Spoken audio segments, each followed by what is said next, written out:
Okay, let's dive right in. We're going to time travel back to 1981 and take a look at this, a small, black, plastic wedge. On the surface, it looks like something that belongs in a museum of failed office equipment, right? But believe me, this little machine is one of the most important computers ever made. Yeah, people called it a doorstop, and sometimes they weren't kidding. It weighed basically nothing, just 350 grams, and it was a pure piece of brutalist design. And get this, no sound, no color, and a keyboard that was famously described as feeling like poking a dead jellyfish. And right here, this is the central paradox, the core mystery of the ZX81. On paper, this thing was an absolute joke. It had just one kilobyte of memory. Today, that's barely enough to store this single sentence. And yet, this severely limited machine sold over 1.5 million units and pretty much kickstarted the entire British games industry. So what was its secret? How did this underpowered, kind of cranky little computer become a phenomenon that inspired a whole generation of coders and creators? Well, that's the puzzle we're going to solve today. All right, clue number one. And honestly, this is the big one, the price. You have to remember, before the ZX81 came along, computers were these super expensive things for businesses or, really serious hobbyists with deep pockets. This little machine, it blew that all up. What the folks at Sinclair Research did was just incredible. They created the very first home computer to sell for under 70 pounds. And check this out. If you were feeling brave and knew how to use a soldering iron, you could grab a do-it-yourself kit for under 50. All of a sudden, a computer wasn't some unattainable luxury. It was something a regular kid could actually ask for as a birthday present, a total game changer. So how on earth did they get the price that low? Well, the whole design was just ruthlessly minimalist. It was basically built around just these 4 main chips. The real secret weapon, though, was this thing called the ULA, the Uncommitted Logic Array. This one little chip did the job of 18 separate chips from the model before it. That just completely slashed the cost and complexity of building. Okay, I really want us to just pause on this number for a second. 1 kilobyte. That's 1,024 bytes. Now think about this. That tiny space had to hold your entire program, all of your variables, and all the data for what was actually showing up on the TV screen. It's an almost impossible limitation, but that constraint is what forced people to become unbelievably creative. Oh, and did I mention this thing was famously temperamental? To get any usable amount of memory, you had to plug this clunky 16K RAM pack into the back. But the connection was so flimsy that if you so much as bumped the table, the computer would crash. Poof! Hours of typing, just gone. Every single person who owned a ZX81 knows the pain of the RAM pack wobble. It was a rite of passage, for sure.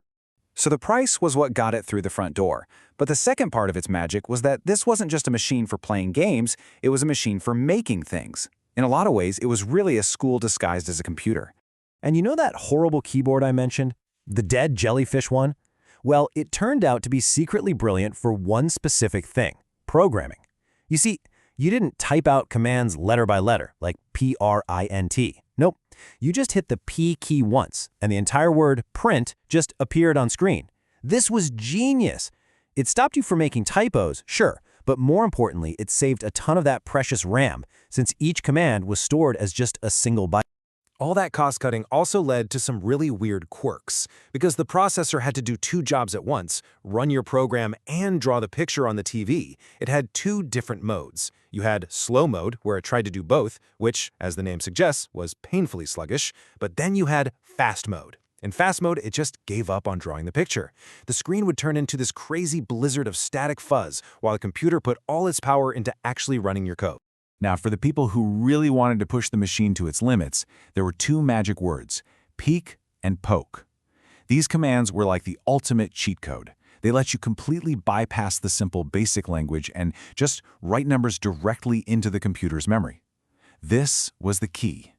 It was how you unlocked the real power of the hardware, and it was the only way to create the kind of incredible games that were about to appear. And that brings us to the final and maybe most amazing piece of this whole story. Despite everything working against it, no sound, no color, super blocky graphics, programmers somehow managed to squeeze absolute miracles out of this little black box. I mean, look at these. These are just a handful of the legendary games that define the ZX81. And they weren't just fun to play. Each one was a mind-blowing technical achievement. They did things that nobody thought was even possible on this hardware. Let's take a closer look at a couple of them. Okay, so first up is 3D Monster Maze. A lot of people say this is the world's very first survival horror game. It actually draws a 3D maze on the screen from your point of view, and you've got to find the exit. But you're not alone in there. The pure genius of this game is that it uses nothing but text to build this incredible sense of dread. You don't see the monster at first, you just read that it's coming. And then you turn a corner and you see this. The fact that the ZX81 is totally silent actually makes it more terrifying. There's just this dead quiet, and then suddenly a pixelated Tyrannosaurus Rex is charging right at you. It created pure atmosphere from the most basic building blocks imaginable. Now, making a 3D maze was amazing, for sure, but it needed that 16K RAM pack we talked about. So that leads to the ultimate challenge, right? What could you do on the basic machine with just that one single kilobyte? Could you, I don't know, fit an entire game of chess in there with all the rules and an AI opponent that actually plays against you? No way, right? The answer is yes. Unbelievably yes. A programmer named David Horn created 1K ZX Chess, and he managed to cram a full-on chess engine into just 672 bytes. That is not an exaggeration. It is one of the single most stunning feats of efficient programming ever. It proved that the 1 KB limit wasn't a brick wall. It was a challenge to be overcome. And finally, you had games like Galaxians from Arctic Computing. This one proved that the little ZX81 could even pull off fast, smooth, arcade-style action.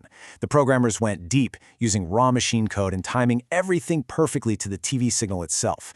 The result was this amazing, flicker-free game that felt just like you were playing the real thing in an arcade. So, let's circle all the way back to our original question. How did this cheap little plastic doorstop actually change the world? Well, the answer isn't really in the machine itself, but in the legacy it left behind. You see, the ZX81's biggest weaknesses were actually its greatest strengths. It got computers into the hands of millions of regular kids, and it forced them to learn the absolute fundamentals of how computers work. You had to be efficient, you had to be creative, you had to be resourceful. And this whole generation of so-called bedroom coders, they grew up to become the founders and the pioneers of the entire modern video game industry. When you get right down to it, the ZX81 was a masterpiece of minimalism. Its genius wasn't about what features it had, but what it didn't have.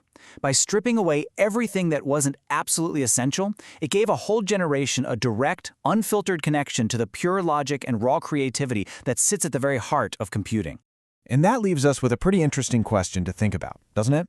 The ZX81 looked like a toy. People called it a doorstop. Almost everyone underestimated it. So it really makes you wonder, what simple, cheap, limited little doorstops are we all overlooking today that might just hold that same kind of world-changing potential?